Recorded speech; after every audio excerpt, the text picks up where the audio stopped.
तो सर्दियाँ आ गई हैं और साथ ही शरीर को गर्म और सेहतमंद रखने का समय भी। आज मैं आपके साथ शेयर कर रही हूँ अलसी के लड्डू की रेसिपी, जो न सिर्फ स्वादिष्ट हैं बल्कि सर्दियों के लिए एकदम परफेक्ट भी। ये लड्डू दिल की सेहत, इम्यूनिटी और वजन घटाने के लिए भी कमाल के हैं। तो अगर आप भी ठंड में सेहत और स्वाद दोनों का मज़ा लेना चाहते हैं तो वीडियो को अंत तक ज़रूर देखें और मैं आपको बताऊँगी कि कैसे हमने एक डिज़ास्टर को एक मास्टर ब्लास्टर रेसिपी में कन्वर्ट किया है। तो वीडियो को एंड तक ज़रूर देखें और अगर अच्छी लगे तो लाइक और सब्सक्राइब ज़रूर करें। चलो शुरू करते हैं आज की रेसिपी बनाना। अलसी के अनेक फ़ायदों की वजह से ही इसको सुपरफूड का नाम दिया गया है और आपको सर्दियों के मौसम में ज़रूर इसको अपनी डाइट में शामिल करना चाहिए किसी न किसी रूप में, क्योंकि ये तासीर में काफ़ी गर्म होती है। तो यहाँ पे मैंने अलसी ली है कप से नाप के 2 कप, या फिर अगर आप वज़न में नाप के लेंगे तो ये लगभग 500 ग्राम है। अलसी को आपने बहुत ही अच्छे से ड्राई रोस्ट कर लेना है कढ़ाई में। ये तड़कती है तो बहुत ही सावधानी से आपको इसको भून लेना है। ये इस तरह से फूल के तैयार हो जाएगी। इसके बाद जो है अलसी का हमें पाउडर बना लेना है। तो मिक्सर ग्राइंडर जार में बिल्कुल ठंडी जब अलसी हो जाए ना, तब आप इसका एकदम फाइन पाउडर बना के तैयार कर लें। जिस तरह से आप वीडियो में देख पा रहे हैं उसी तरह से आपको पाउडर बना के इसका तैयार कर लेना है। आप चाहें तो दरदरा कूट भी सकते हैं। अब हम ले लेंगे यहाँ पे एक पैन को हम अच्छा गर्म होने देंगे और फिर उसके बाद हम यहाँ पे ऐड कर लेंगे 1 चम्मच जितना घी को अच्छे से मेल्ट होने देंगे। जैसे ही घी हमारा अच्छे से मेल्ट हो जाएगा ना, फिर यहाँ पे हम ऐड कर लेंगे बादाम। तो बादाम मैंने कप से नाप के लिए हैं, तो यहाँ पे 1 कप बादाम है। अगर मैं वज़न की बात करूँ तो ये लगभग 100 ग्राम से लेकर के 120 ग्राम तक के बादाम हैं। बादाम को हम सबसे पहले घी में डालेंगे और हल्का हल्का जो है मीडियम फ्लेम पे इनको हम भून लेंगे।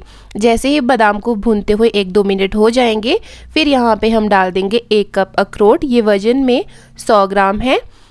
जो भी आप ड्राई फ्रूट खाते हैं आप यहाँ पे डाल सकते हैं और जो नहीं खाते हैं वो आप यहाँ पे स्किप कर सकते हैं, लेकिन भूनना बड़ा ज़रूरी है। या तो आप ड्राई रोस्ट कर लें या फिर इस तरह घी में उनको भून लें।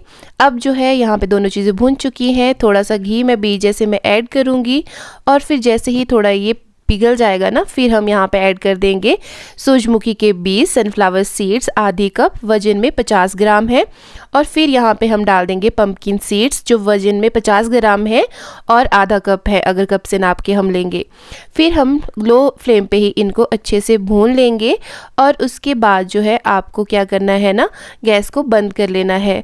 तो जैसे ही आपको लगे ना कि थोड़े थोड़े ये तड़कने लगे हैं या फिर थोड़ी सी इनमें से खुशबू आना स्टार्ट हो गई है, आप गैस को बंद कर सकते हैं। मैंने गैस को बंद कर लिया है, हल्के ठंडे हो गए हैं ये। अब यहाँ पे हम डाल देंगे पिस्ता। तो पिस्ता यहाँ पे आधी कटोरी जितने मैंने लिए हैं, वज़न में ये कम से कम 80 ग्राम होंगे। फिर यहाँ पे लिए हैं किशमिश 100 ग्राम है। ये भी मैंने कप से नाप के अगर आप लेंगे तो 1 कप है। और फिर जो है इन सबको हम अच्छे से मिक्स कर देंगे, पर ध्यान रखिए कि मैंने गैस को यहाँ पे बंद कर दिया है। पिस्ता जो है वो ऑलरेडी रोस्टेड वाले जो पिस्ता आते हैं ना, वो वाले हैं। अगर ये रोस्टेड नहीं होते तो फिर हम बादाम के साथ ही इनको ऐड कर सकते थे। तो अब सारी चीज़ों को हम अच्छे से मिक्स कर लेंगे।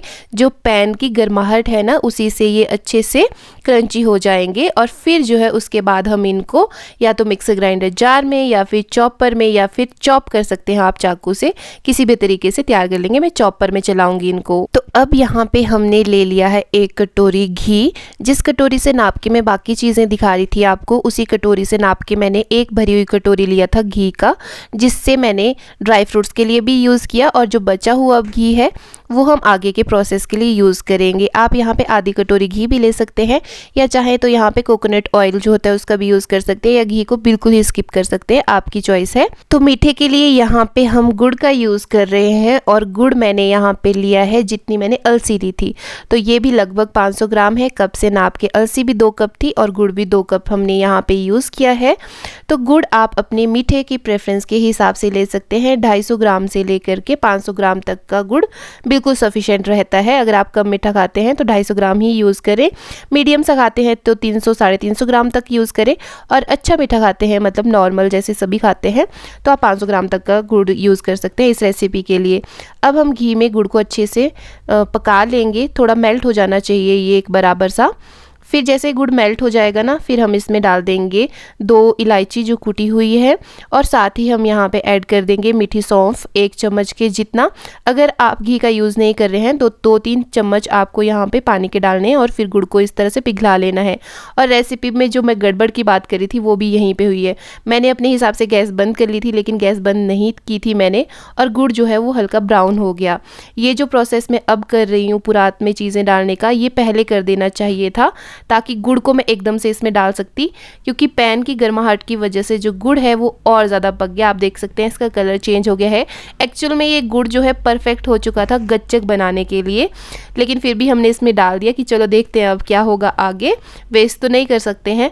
फिर अच्छे से हमने इसको मिक्स कर लिया, और ऐसी सिचुएशन मेरे साथ पहले कभी आई भी नहीं थी, तो मैं बस सिर्फ अपने इंस्टिंक्ट के साथ जा रही थी कि जो भी होगा चलो हम देख लेंगे आगे। अच्छे से हमने इसको मिक्स कर लिया, और ये सिचुएशन आपके साथ भी आ सकती है, कई बार ये ऐसी चीज़ें हो जाती हैं। जैसे हम मिक्स कर रहे थे मुझे समझ आ गया था कि गुड़ जो है हमारा वो गच्चक जैसा बन गया है। गुड़ को मिक्स करते करते ही वो हार्ड होने लग गया था और इस तरह के पीस बन चुके थे। अब लड्डू बनने का तो सवाल ही नहीं उठता था, क्योंकि लड्डू तो बन ही नहीं पाने थे इसके। और साथ ही क्या है कि अगर हम इसको ऐसे भी खाने की कोशिश करते तो वो नहीं हो पाता पॉसिबल, और इतनी महंगी रेसिपी को आप वेस्ट भी कैसे जाने देते। तो हमने फटाफट से अगला सॉल्यूशन सोचा कि अब करें क्या हम इसका, और हमने इसको जल्दी से मिक्सर ग्राइंडर जार में अच्छे से पीस के तैयार कर लिया। बहुत ही बढ़िया से इस तरह से पीस के तैयार हो गया। और फिर हमने क्या किया कि इसके लड्डू बनना स्टार्ट किए। आप यकीन मानिए कि इतनी आराम से इसके लड्डू बन रहे थे ना। और फिर हमने सोचा कि क्या पता गुड़ जो है वो हार्ड हो चुका था, खाने में कोई दिक्कत ना होए, और उसका जो फ्लेवर था ना, वो जो गुड़ अच्छे से पका था, इतना बढ़िया लड्डुओं में आया। मुझे नहीं लगता कि इससे ज़्यादा टेस्टी ये और तरीके से बन सकते थे। बहुत ही बढ़िया। तो इस तरह से हमारी जो एक रेसिपी जो हमें लग रहा था कि ये फेल हो चुकी है, वो एक मास्टर ब्लास्टर बन के निकली, और बहुत ही बढ़िया, बहुत ही टेस्टी लड्डू बन के तैयार हुए हैं। और आप देख सकते हैं इनका शाइन देखिए लड्डुओं की, इतनी बढ़िया आई है ना इनमें। तो आप भी जब भी गुड़ से लड्डू बनाएं तो आप इस चीज़ का ध्यान रखें कि आपको गुड़ को ज़्यादा नहीं पकाना होता है, बस इतना सा कि वो मेल्ट हो जाए और एक बॉयल आ जाए उसमें, बस आपको उसी टाइम उसको बंद कर देना होता है। और साथ ही आप ये चीज़ का भी ध्यान रखें कि अगर वो थोड़ा सा और ज़्यादा पक जाता ना तो कड़वा हो जाता। तो आपको इन चीज़ों का ध्यान रखना है, और आप बहुत बढ़िया लड्डू बना के तैयार कर पाएंगे। और कभी भी कुकिंग करते टाइम या इन जनरल भी आपके साथ कोई टफ सिचुएशन आ जाए तो आपको बिल्कुल भी पैनिक ना होकर उस टाइम पे जो बेस्ट सॉल्यूशन अवेलेबल होता है उसको यूज़ करके उस चीज़ को ठीक करने की कोशिश करनी है, जैसे कि हमने की। और देखिए कितनी बढ़िया रेसिपी निकल के आई है, शायद जो बनने वाली थी उससे भी बेटर। तो आज हमने रेसिपी के साथ साथ बहुत ही इंपॉर्टेंट लाइफ लेसन्स भी सीखे कि कभी कभी जो हो रहा होता है उसको होने देना चाहिए, क्या पता उसमें कुछ अच्छा छुपा हो। और साथ ही अगर कोई मुश्किल टाइम आ भी जाए तो आपको उस टाइम पे बहुत ही समझदारी और हिम्मत से काम लेना होता है, और आप उसका बहुत ही अच्छे से सामना कर पाएंगे। अगर आपको आज की रेसिपी अच्छी लगी हो तो चैनल को सब्सक्राइब, वीडियो को लाइक, शेयर एंड कमेंट करना बिल्कुल ना भूले। Thanks for watching, serve with love.